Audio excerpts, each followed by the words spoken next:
하나님께 영광입니다. 우리 축복하는 시간 같습니다. 할렐루야, 샬롬하고 축복합니다. 할렐루야, 샬롬, 샬롬, 샬롬, 샬롬, 샬롬, 샬롬.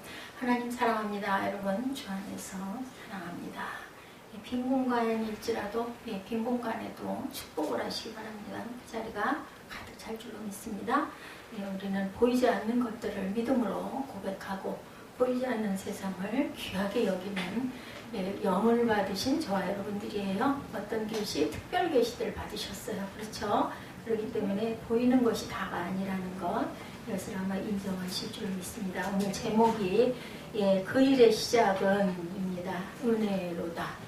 시작이 은혜예요. 누가 이제 세례 요한이 탄생하실 엘리사벳에 대한 이야기가 사가랴와 함께 나오죠. 의인이라고 그러네요. 6절에 보니까 이 두 사람이 하나님 앞에 의인이니 주의 모든 계명과 규례대로 흠이 없이 행했다. 그 계명 다 행하는 사람이 없어요. 온전하게 계명을 이루는 사람이 없는데 의인이라고 여기 딱 하니 칭해져 있어요. 신명기 6장 25절에 보면 이 모든 명령을 지키면 그것이 곧 우리의 의로움이라. 그 명령이 뭐예요? 십계명 여기서 말씀하고 있습니다. 로마서 2장 13절에 율법을 행하는 자라야 의롭다 하심을 얻는다. 그러니까 우리는 의인은 아주 선행을 많이 하는 사람이 의인이다 라고 생각을 하는데 그렇지가 않고 하나님의 말씀을 온전히 잘 행하고 나아가는 자가 의로운 자는 한 사람도 없죠. 그래서 칭의해 주셨습니다. 칭해 줬어요. 너는 의로운 자다. 어떤 사람? 예수를 믿습니다 라고 고백하고 구원받고 나는 영생에 갑니다 라고 약속한 저와 여러분들입니다. 에스겔 18장 9절에 내 율례를 따르면 내 규례를 지켜 진실하게 행할진대 그는 의인이라. 따르고 행하는 자입니다. 이 말씀만 그냥 읽고 넘어가는 게 아니라 행하는 자들. 누가복음 1장 6절이죠. 이 두 사람 사가랴와 엘리사벳 부부에게서 세례 요한이 잉태되는 장면이 오늘 나타나 있어요. 근데 잉태할 수 없는 나이예요. 아내가 아이를 가질 수 없는 나이입니다. 그래서 계명과 규례는 창조의 목적입니다. 그리고 또한 출애굽의 목적이죠. 시내산에서 하나님과 이스라엘 자손 사이에 모세를 통해서 세우신 그 언약과 규례와 법도를 그 율법을 말하는 것이 바로 계명과 규례입니다. 계명과 규례의 그 동일한 표현들이 신명기 4장에서 6장에 쭉 나와 있습니다. 짧게 한번 보면 신명기 4장 한번 볼까요? 5절에 명령하신 대로 규례와 법도 4장 8절에 신명기 4장입니다.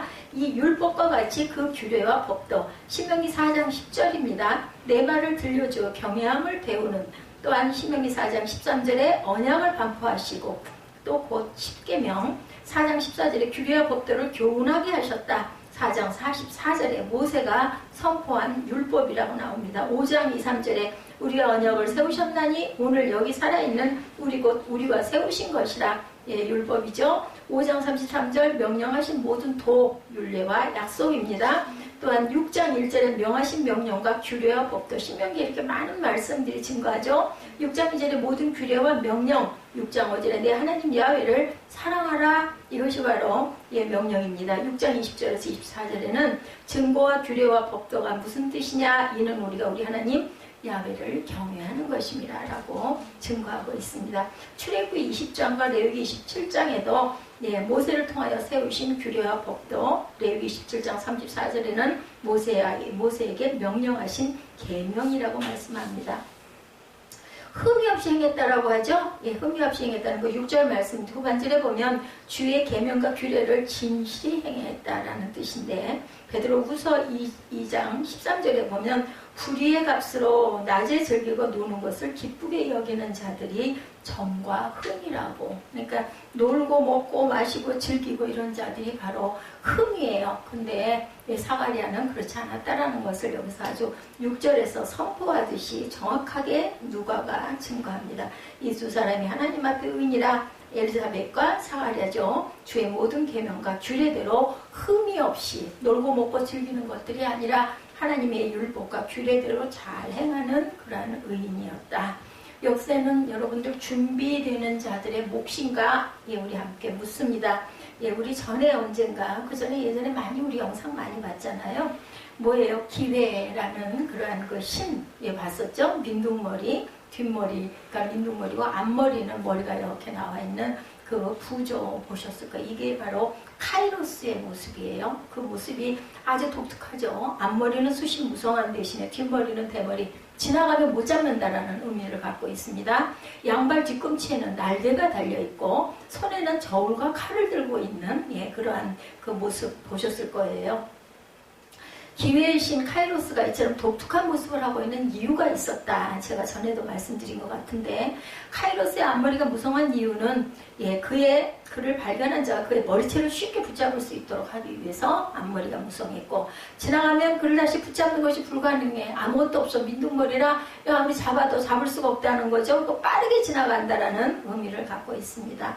뒷머리가 대머리인 까닭에 머리카락을 붙잡을 수가 없고, 발에 날개가 달려있어 순식간에 지나가 버린다. 발에 날개가 달리니 얼마나 빨리 나르겠어요? 그렇기 때문에 자신에게 주어진 기회를 놓치면 다시 잡을 수가 없다라는 상징을 하고 있습니다. 그렇다면 카이로스가 들고 있는 저울과 칼은 뭐예요? 도대체, 그죠? 그것은 기회가 다가왔을 때 저울과 같이 정확한 판단을 내리고 칼과 같이 날카롭게 결단하는 것을 행동으로 옮기는 것이 기회를 만났을 때 해야 하는, 우리가 해야 할, 선택해야 할 분량이고 몫이고, 우리의 그 귀한 선택, 하나님께서 우리를 존중해 주신 거예요. 선택은 네가 해라.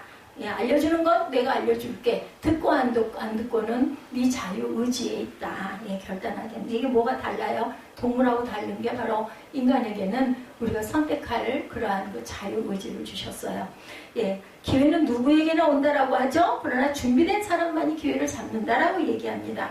프랑스의 과학자 루이스 파스테르, 여러분들 아시죠? 그는 관찰 분야의 경우 발견의 기회는 준비된 사람에게만 온다라고 얘기했습니다. 이러한 말들은 모든 사람이 성공을 원하고 성공의 기회가 다가오면 그것을 붙잡고 싶어 하지만, 준비되지 않은 사람은 성공의 기회를 붙잡을 수 없어서 성공할 수 없다라는, 준비되지 않은 사람은 안 보여요. 안 들려요. 그죠? 항상 준비하기 위해서 우리가 긴장하고 있고 그 분야를 연구하고 있을 때 보입니다. 그렇지 않으면은 아무리 눈앞에 보여줘도 이해 못 하잖아요. 저 같은 경우에 과학자가 어떤 그 과학에 대한 것을 설명하고 얘기한다고 제가 그렇죠 그러고 막 제가 그 부분을 결단하겠습니까? 모르는데 무슨 말이야? 성경도 마찬가지죠. 성공했던 사람들은 그저 운이 좋았기 때문에 성공하는 것은 절대 아니고, 성공의 계단을 하나씩 올라가면서 준비했다는 것을 우리가 꼭 알고 가야 되겠다. 그렇죠. 그들은 다른 사람보다 조금이라도 더 노력하고, 조금 더 연구하고, 조금 더 저축하고, 언제나 자신에게 다가올 기회를 붙잡을 준비를 했고, 그 때문에 자신들에게 다가온 기회를 확실하게 붙잡을 수 있었기 때문에 성공을 했다. 그러므로 기회를 성공의 찬스로 만들고 싶은 사람은 미리 준비하고 있어야 된다. 우리 달리기 할 때도 그렇지 않습니까? 땅이 저 어렸을 때, 운동회, 지금은 뭐 운동회를 그렇게 안 하더라고요. 보면 하늘을 향해 가지고 딱총 쏘잖아요. 그럴 때 딱 준비 자세로 있다가 아주 그 소리가 나는 그 순간을 그걸 잘 잡아야 돼요. 딱 튀어나가야지. 안 그러고 스타트가 늦으면 굉장히 고생을 해요. 그리고 꼴뚱하기가 땅을 맞죠. 딴짓하고 있거나 준비가 되지 않으면 남들 뛰는데 그때서야 뛰려고 자세를 잡으면 안 되겠죠. 그렇지 않으면 자신에게 다가온 행운조차 제대로 사용할 수가 없기 때문이다. 준비되지 않은 사람에게는 기회가 와도 보이지가 않고, 저처럼 과학의 문외한이 그런 이야기를 들어도 무슨 말인지 이해도 안 가고 지루하고 머리 아프죠. 준비된 사람만이 자신에게 다가온 기회가 오면 보고 또한 붙잡을 수도 있다. 여러분들 준비되어 계십니까? 아멘. 준비하시기 위해서 닫고 가십니까? 열심히 붙들고 준비하고 가시기 바랍니다. 무엇이 됐든. 그것이 예를 들어 저녁에 맛있는 반찬을 가족들에게 한번 해줘야 되겠다라는 마음을 먹은 어떤 주부는 뭐예요? 장을 보죠. 그리고 거기에 대한 요즘에는 잘 나와 있더라고요. 잘 모르겠고 자신이 없으면 휴대폰으로도 다 가능하죠. 레시피를 봅니다. 뭘로 어떻게 넣어갖고 어떻게 만들었나 좀 보고 하면서 또 집중하죠. 그런 마음, 정성 이런 것이 있어야 하다못해 음식 하나를 해서 가족과 함께 나눠 먹더라도 맛있게 먹을 수가 있는 것처럼 준비를 해야 되겠다. 하나님의 일도 은혜와 복도 준비된 자들에게 준다라는 거죠. 오늘 본문에서 답을 한번 찾아봅니다. 역사는 은혜로 시작이 됐어요. 그죠? 예, 태초에 하나님이 천지를 창조하시느니라 준비하셔가지고 만드셨어요. 그죠? 6일 동안 이런 것처럼 누가는 지난번에 1절에서 4절까지 예, 사실에 대하여 시작했었죠. 예, 1절에서 또한 4절에서 데오빌로와 세상 모든 사람을 향하여 우리 중에 이루어진 사실대에서 기록으로 예, 내가 증언한다 이렇게 예, 외쳤습니다. 1장 1절 보죠. 우리 중에 이루어진 사실에 대하여 4절에 이는 각하가 알고 있는 말을 더 확실하게 하려 함이라 데오빌로 각하에게 편지를 쓴 거잖아요. 예, 누가복음이 이루어진 사실이란 하나님이신 예수님이 육신을 입고 세상에 오셨고 그분이 십자가에 못 박혀 돌아가셨지만 언제 3일 만에 다시 살아나셨고 하늘로 올라가신 후에 하나님의 보좌 우편에 앉으셨다가 성령 하나님의 보내심으로 성도들과 제자들 가운데 놀라운 구원의 역사가 나타나고 교회가 세워진 사실을 말하는 것입니다. 그렇게 하면 누가는 이 사건은 전에 일어난 과거의 사건이 아니라 오늘도 믿는 자들에게 일어나고 있는 사실이라는 거죠. 예수님에 대한 사실은 단순한 팩트 사실이 아니라 하나의 사건이 되고 있어요. 왜냐하면 자꾸 일어나고 있기 때문에. 그렇죠? 예, 그냥 사실이야 입증하는 거야 이게 아니라 지금도 일어나고 있는 일이기 때문에 사건이다. 예, 밝히면서 그의 의도가 바로 이것인데 예, 누가는 그 이루어진 사실에 대해서 근원부터 자세히 살폈다고 말하죠. 그 말은 1차적으로 언제부터? 구약 시대부터 살폈다. 즉 예수 그리스도의 사건은 구약의 약속의 성취라는 것을 말씀합니다. 그런데 누가는 이 사건을 살피다가 아주 중요한 법칙을 하나 발견합니다. 예수 사건은 한 가지의 법칙을 가지고 있는데 예, 구약 성경에서부터 증빙 자료를 찾을 수 있고 역사적인 자료와 증인들이 굉장히 많아요. 구약은 전부 다 신약을 이루기 위한 하나의 증거들입니다. 그리고 증인들입니다. 구약에 나타난 믿음의 사람들은 모두 다 지금 신약을 이루는 것에 대한 증인인 거죠. 그리고 또한 누구도 지금 예, 세례 요한도 마찬가지입니다. 증인으로 왔어요. 누구 앞에? 예수 앞에. 그렇죠? 6개월 먼저 났죠. 누가가 복음서를 기록하는 당시까지 목격자이자 증인인 사람들이 생존에 있었어요. 그러나 그럼에도 불구하고 아이러니한 것은 믿는 사람이 많지 않았다는 겁니다. 당연하죠. 지금처럼 많지 않았어요. 예수님이 오고 그리고 가시고 부활하시고 나서 기독교는 교회는 많이 세워지죠.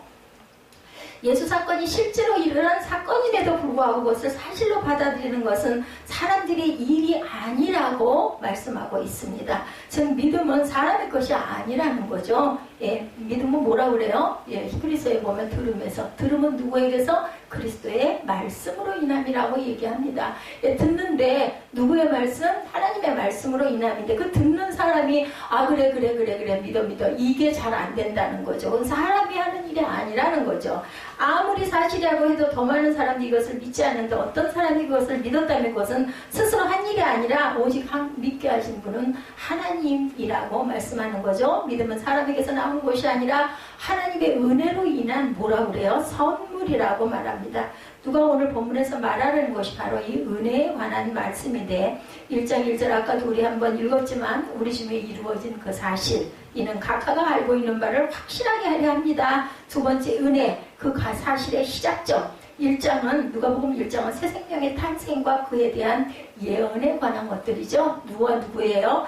세례 요한과 그 다음에 예수 그리스도의 탄생을 얘기하고 그것을 본 증인들의 그러한 그 말씀이 누가복음 1장에 기록이 되어 있습니다. 누가복음 1장이 80절까지 있어요. 그죠? 우리 유준 집사님 이거 보면 와이구나 할 것 같아요. 지난번에 예레미야 말씀 갖고 56절까지 갔다고 막 너무 길다고 했다는데 80절까지 있습니다. 제가 지난주에 누가복음 대개는 누가복음 1장 하면 제가 2장으로 넘어가죠. 근데 오늘 5절부터 25절 다음 주에는 아마 다음 부분이 나오지 않을까 싶습니다. 그리고 26절부터 38절은 예수님의 수태고지 그죠? 39절에서 56절은 마리아와 엘리사벳의 방문과 찬송이 나옵니다. 찬송시가 나오죠. 그리고 57절부터 80절은 세례 요한의 탄생과 사가랴의 예언을 기록하고 있습니다. 이렇게 나뉘어 있어요. 1장이 여러 가지 단락으로 나뉘어지죠.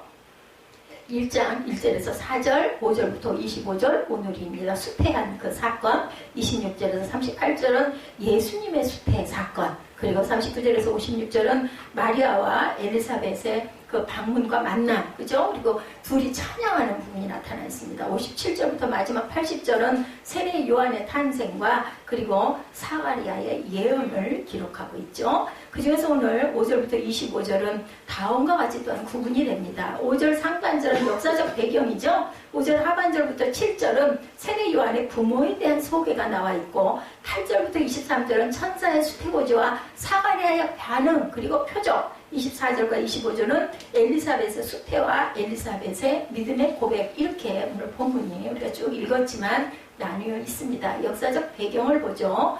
세례 요한 탄생의 역사적인 배경입니다. 그것은 언제예요? 유대왕 헤롯 때의 일이죠. 아주 박해가 심했죠. 그리스도에 대한 박해, 기독교에 대한 박해가 심해가지고 막 2살 전에 난 그 나이에 난 아기는 다 죽이라는 것을 선포했던 바로 헤롯이 여러 사람이 있어요. 헤롯 1세, 2세가 있기 때문에 이 헤롯이 무슨 헤롯인가라는 걸 보면 때를 봐야 돼요. 예수님이 태어날 당시 헤롯 1세 예, 왕입니다.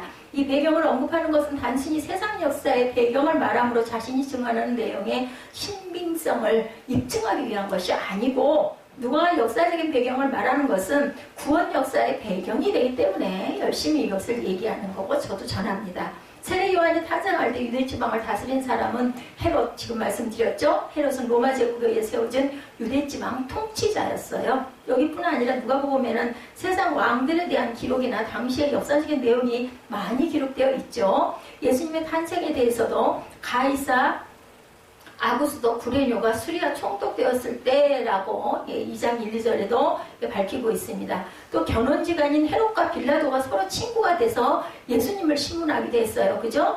헤롯이 예수님을 업신여기고 조롱한 내용이 다른 복음서와는 달리 기록되어 있습니다. 이 누가복음에는.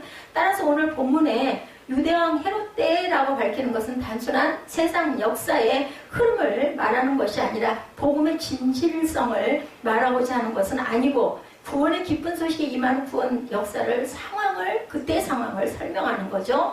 이스라엘은 하나님의 백성이고 이스라엘은 하나님이 세우신 나라이고 따라서 이스라엘은 하나님이 세우신 다윗이나 그의 후손 또 다른 하나님의 사람에 의해서 다스려져야 하는데 이스라엘은 하나님께 불순종했고 그런 말미암아 포로가 돼서 뿔뿔이 흩어지고 지금은 이방의 지배 아래 놓이게 되었다. 세례 요한이 탄생할 때 하나님의 구원 역사가 시작될 때마다 이런 상황이었다는 것, 유대왕 헤롯 때라고 설명하는 것이 본인들의 나라가 아니라 유대왕 헤롯이 이스라엘을 다스리고 통치했다라는 것을 증거합니다. 부모에 대해서 얘기하죠.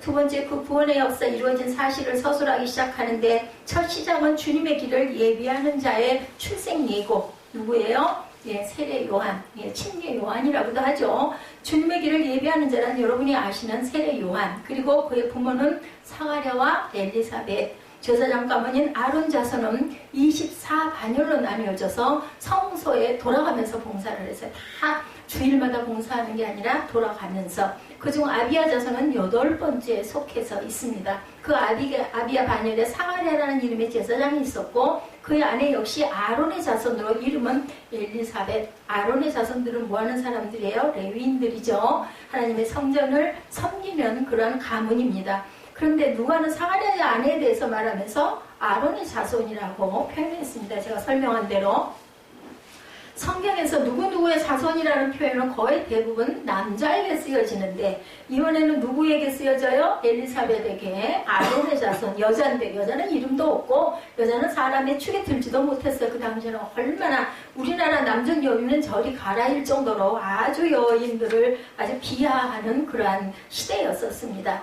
예, 당시 여성들은 인구수에 계산이 되질 못해요. 인구 조사할 때도 여자는 빼고 남자들만, 아이들도 빼고 할머니들 노인도 빼고 남자 장정을 그 위주로 그 계수를 했을 때였습니다.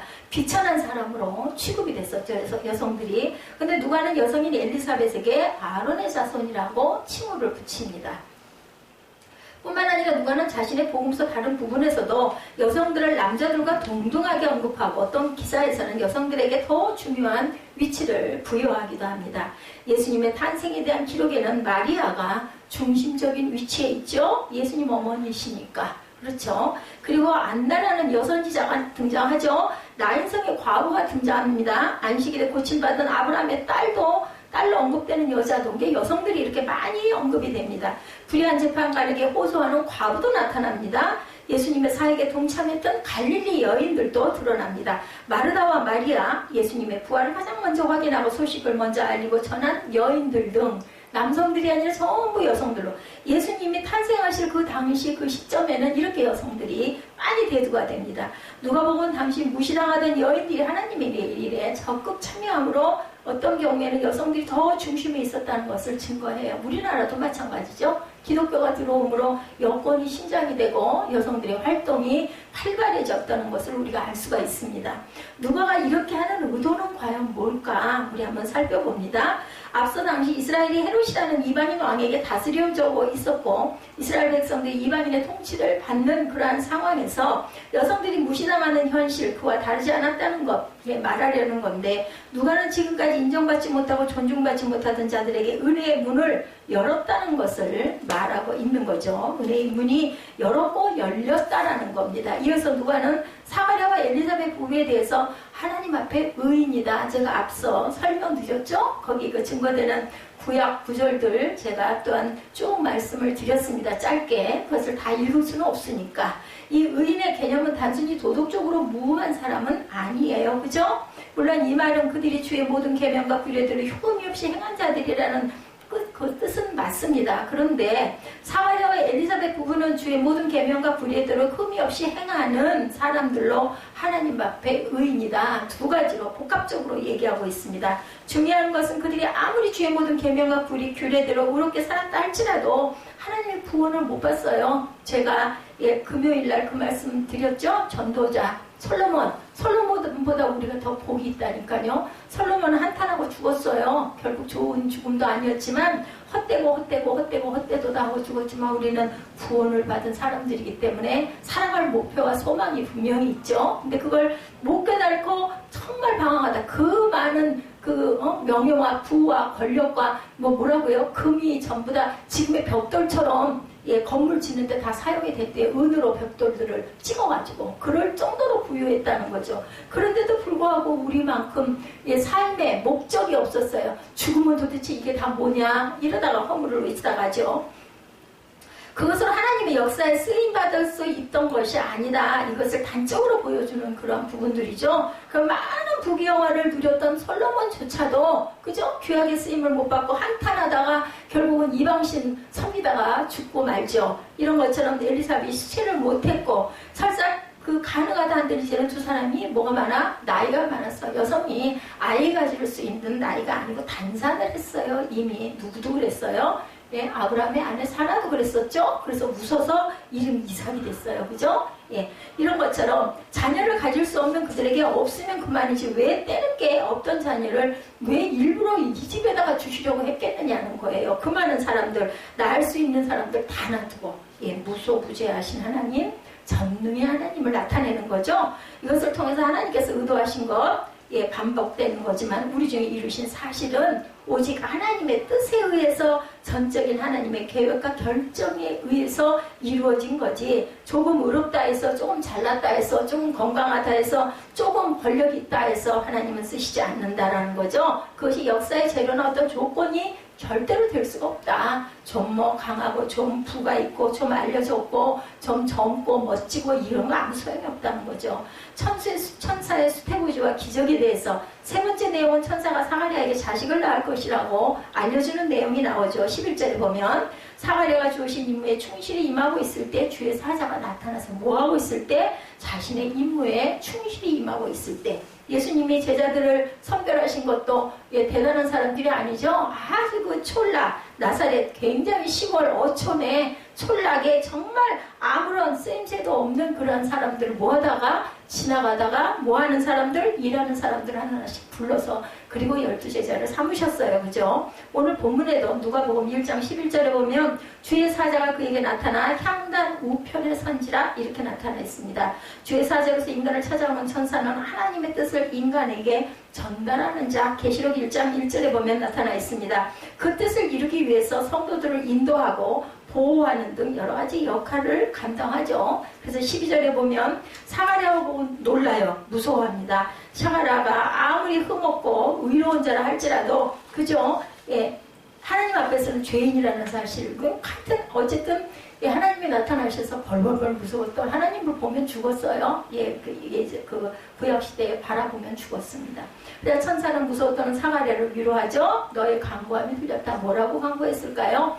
자식을 달라고 간구했을 것이고 그 시절에는 딸은 소용이 없으니까 아들 달라고 간구했겠죠. 너의 간구함이 들렸다라고 13절에 말하죠. 내 아내 엘리사벳이 내게 아들을 낳아주리니 그 이름을 요한이라는 놀라운 말을 전합니다. 사가랴로서는 하나님을 대신하여 천사가 자신을 찾아준 것만으로도 아주 엄청난 광영이죠. 그죠? 네, 축복이고 은혜인데 하나님께서 자신의 간구를 들으셨고 기억하고 계신다는 것을 알았을 때 얼마나 큰 감동과 기쁨이 있었을까. 여러분들 아마 아실 겁니다. 거기다 자신이 간구한 그대로 이루어주신다고 했으니 응답을 받은 거예요. 오늘날로 보면 성령이 우리 마음에 감동을 주신 거 그건 뭐 그죠? 그 비교가 안 될 만큼 다 나타나서 얘기를 해준 거죠. 엄청난 기쁨.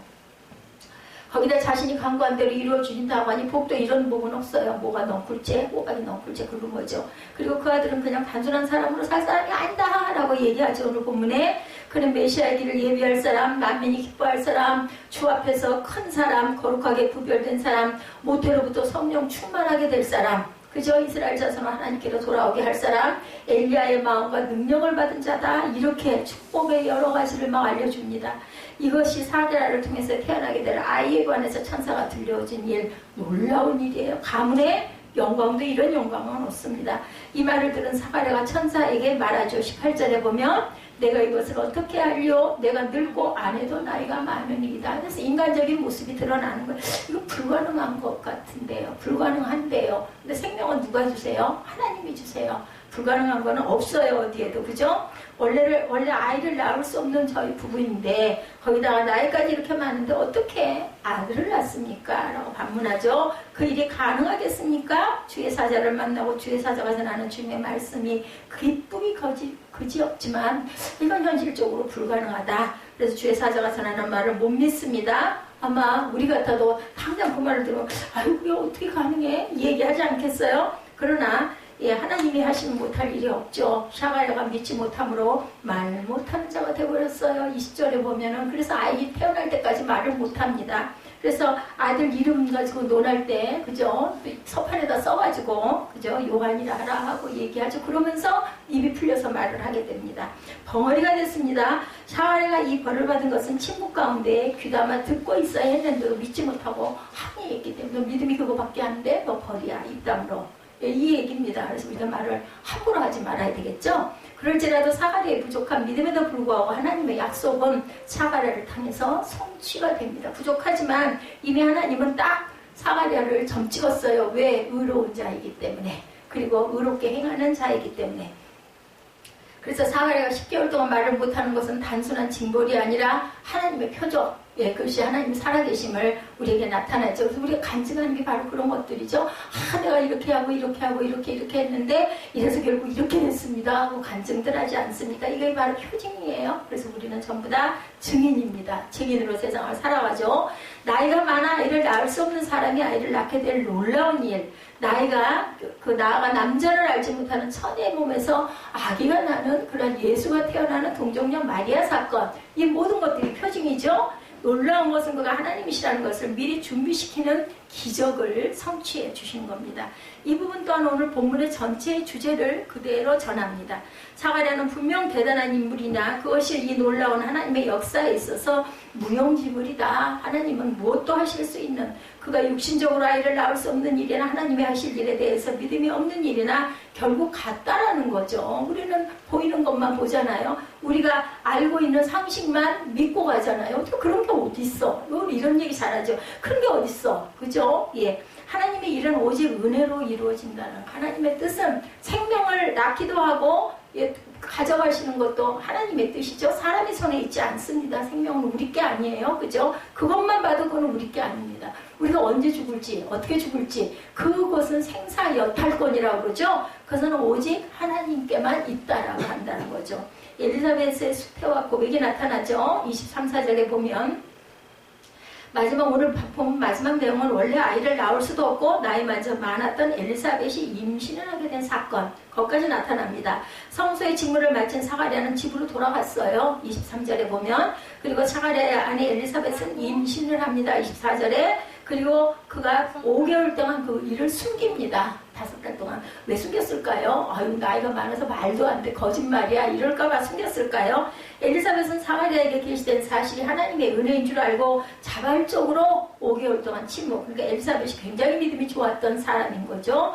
어떤 면에서 남편 사가랴처럼 그도 입을 어쩌면 남편도 말을 잘못했다가 벙어리가 됐어. 그러니까 두렵기도 했을 것 같아요. 그죠? 우리가 생각을 해도 엘리사벳도 말 조심하느라고 말을 안 했을 수도 있겠죠. 혹자는 엘리사벳이 부끄러움을 느꼈기 때문에 감추었을 것이다. 이런 이야기도 있습니다. 근데 여러분 저도 그런 경험이 있습니다. 5개월 동안 말을 안 한 그러한 일이 있었어요. 아이를 가져가지고 얘기를 했다가는 성별검사하자고 할 것 같아가지고 말을 안 하고 5개월, 6개월째 될 때 이제 다 느끼죠. 몸이 부르니까. 엘리사벳은 아마 어쩌면 이런 부끄러움이 또 있어서 조심스러워서일 수도 있었을 것 같아요. 하나님의 은혜에 사로잡혀 있었어요. 엘리사벳은 어찌됐든 간에 자신이 비록 늙었지만 임신한 것이 하나님의 특별한 섭리로 된 것인 것을 알고 가슴이 벅차 기쁘고 조심해야 됐고 입도 조심해야 됐고 몸도 조심해야 됐고 그래서 사람들에게 함부로 얘기하지 않았겠나. 사가랴의 부인이자 세례 요한의 어머니인 엘리사벳이 아기를 가진 이 일 역시 오늘 본문의 주제를 연결해서 보여줍니다. 이 모든 일은 오직 하나님의 계획에 의해서 하나님께서 주도적으로 역사하셔서 이루어진 일. 그래서 받은 사람에게는 은혜로 이루어진다라는 거죠. 은혜의 역사는 진행형이다. 지금도 이루어져 가고 있다라는 거죠. 우리 중에 이루어진 사실 1절에 예수 사건은 분명히 일어난 사건으로 구약으로부터 증빙자의 역사적인 근거와 증인들이 많음에도 불구하고 믿는 사람이 그렇게 많지 않았어요. 그 시대에는. 그러므로 믿게 된 자들은 스스로의 믿음으로 된 것이 아니라고 아까 제가 처음에 말씀드렸죠. 다른 사람은 못 알아듣는데 복음을 알아듣고 믿었다고 할 사람이 아무도 없다는 거죠. 믿음은 사람들에게 나온 것이 아니라 하나님의 은혜의 선물이죠. 그렇기 때문에 그러므로 누구든지 믿음이 있노라 자랑할 수 없어요. 내 믿음의 분량이 얼마야? 이 얘기를 저울로 잴 수가 없어요. 본인이 아무리 그렇게 느껴도 그것은 하나님의 섭니다. 딱따구리 한 마리가 천둥과 번개가 치는 날 고목나무에 올라가서 벌레를 쪼아먹고 있었어요. 톡톡톡톡 소리 나죠. 딱따구리 부리가 딱딱한 나무 기둥에 부딪히는 소리. 그런데 그 순간 와지끈하고 나뭇가지가 부러집니다. 그때 딱따구리가 깜짝 놀라 날아가면서 하는 말이 내 힘 진짜 세구나 하고 날아갔다라는 거예요. 마치 벼락이 떨어져서 나뭇가지가 부러졌는데 자기 힘이 세가지고 나무가 부러졌다라고 생각을 한 거라는 거죠. 우리가 이렇게 착각을 해서는 안 된다는 거죠. 누군가 이건 뭐 그냥 웃자고 하는 얘기겠지만 우리도 이 딱따구리처럼 어리석은 생각을 하고 있는 것은 아닐까. 즉 내 힘이 아닌 내 것이 아닌 그리고 자신이 그 모든 것들이 내 자신이 한 것처럼 여기고 있지는 않느냐라는 겁니다. 은혜는 우리가 기대하지 않았던 것이 주어진 것이고 우리 힘으로 얻을 수 없는 것을 가지는 것이라는 것. 여러분들이 이 자리에 앉아있는 것도 억지로 앉아있는 것 같기도 하고 정말 지루한 것 같기도 하고 하지만 억지로 된 일들은 아니라는 것. 우연히 된 일들은 아니라는 것. 우리가 하나님을 믿게 된 것은 오직 은혜라는 것. 여기 있는 것도 이 자리에 있는 이 순간도 다시는 오지 않을 이 순간도 은혜로 여러분들이 앉아있다라는 거죠. 무엇보다 오래전 일어난 예수 사건이 오늘도 계속 되어지는 사건인 것. 저와 여러분이 여전히 예수 사건 속에 있는 것이 그 은혜라는 거예요. 우리에게 영원한 생명을 주신대요. 지금 별로 그렇게 젊은 나이이기 때문에 뭐 와서 부딪혀 오지는 않지만 정말로 생사화복은 내가 알 수 있는 것이 아니죠. 어제까지 그제까지 아직 젊고 건강하니까 30대니까 40대 초반이니까 당연히 살아있을 것 같은 어떤 사람이 벼랑 아래 하룻밤 사이에 돌아가셨대요. 깜짝 놀랄 일들이 일어납니다. 알 수가 없어요. 나는 그럼 내 앞날은 어떻게 될 것인가. 근데 장례식장 두세 번만 가면은 아주 사람이 굉장히 뭐랄까 침착해지고 뭔가 생각하게 되고 겸손해진다라는 이야기를 제가 들었습니다. 은혜라는 이름으로 하나님은 저와 여러분의 삶 속에 역사하고 계신다는 것을 믿으시기 바랍니다. 그래서 누가는 우리 중에 이루어진 사실이라고 말한 것은 은혜로 저와 여러분의 현재가 되고 사건이 되게 하셨다는 것을 믿고 오늘 그 세례 요한이 태어나 그리고 요한의 그 어머니 아버지에게 천사가 나타나서 그 부분에 대한 것을 얘기한 그게 그대로 이루어진 모든 것들 믿지 못했죠. 사가랴가 믿지 못해서 10개월 동안 덩어리가 되고 엘리사벳은 이 이야기를 전해 듣고 경건해진 마음과 조심스러운 마음으로 5개월 동안 입을 다물었던 이 사건들 절대로 이루어질 수 없는 아기는 절대로 낳을 수 없는 나이임에도 불구하고 하나님께서는 전능하시기 때문에 생명을 주시기도 하고 거두어 가신다는 사실 앞에 여러분들 좀 더 경건해지시기를 주님의 이름으로 축복합니다.